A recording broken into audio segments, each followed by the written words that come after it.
身長富士スイミングクラブのエーサーです。今回の動画では長い距離を泳ぐときにペースを崩さずに一定のスピードで泳ぐための方法について説明していきたいと思います。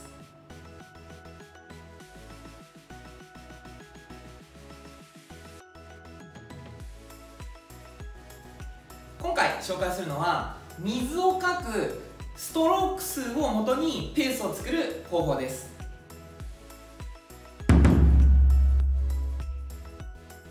分かりやすく 100m で説明していきます。 100m を 25m プールで泳ぐ場合というのは4つに分けることができます。例えば 25m を20ストローク、この状態で泳げる方が一定のペースで泳ぐ場合というのは常に同じストローク数20回で泳いでいます。このストローク数がバラバラの場合、例え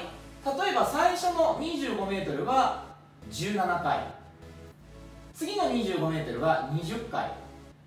次の 25m は23回、そして最後の 25m は25回。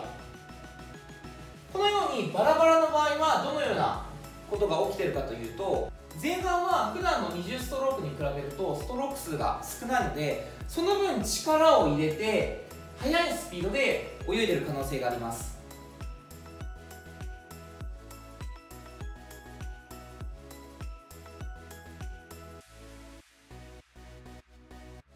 そして後半にかけてストローク数が増えてるということは、それだけ一かきで進む距離が短くなってきているので、スピードがだんだん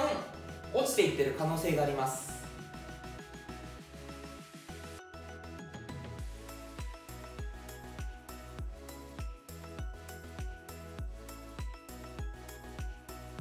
400m 泳ぐ場合というのは25m を16回泳ぐことになります。これが 800m だと 25m を32回。例えばもう少し長い距離で 3000m 泳ぐとなると120回ですね。400m を一定のペースで泳ぎたいという場合は 25m を16回、常に同じストローク数で泳ぐ。 800m の場合は32回を常に同じストローク数、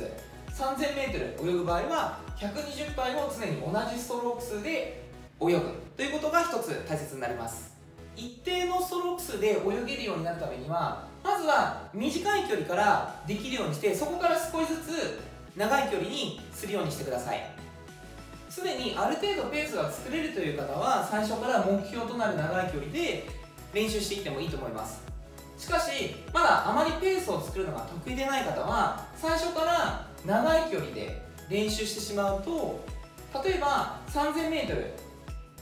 25m、120回泳ぎますという時に、最初の20回でストローク数が増えてしまうと、残り100回というのは目標が達成できない状態でずっと泳ぎ続けることになるので、気持ち的にはもう嫌だなというような状態で泳ぐことになってしまうかもしれません。最初は自分自身で集中できる距離、そしてストローク数をキープできる距離というところからスタートして、その距離ができるようになったら少しずつ次の距離にチャレンジするようにしてみてください。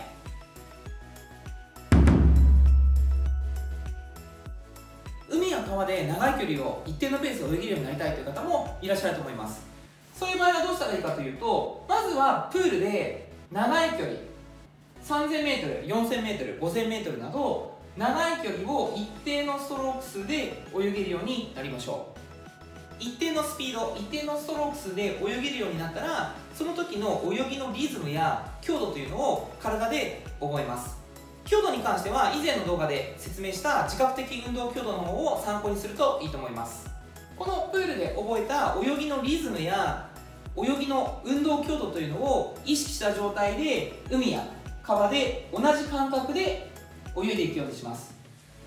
そうすることによって多少のペースの変化はあるかもしれないんですけども、かなり一定のペースで泳げるようになってくると思います。では今回の動画はこれで終わりになります。また次回の動画でお会いしましょう。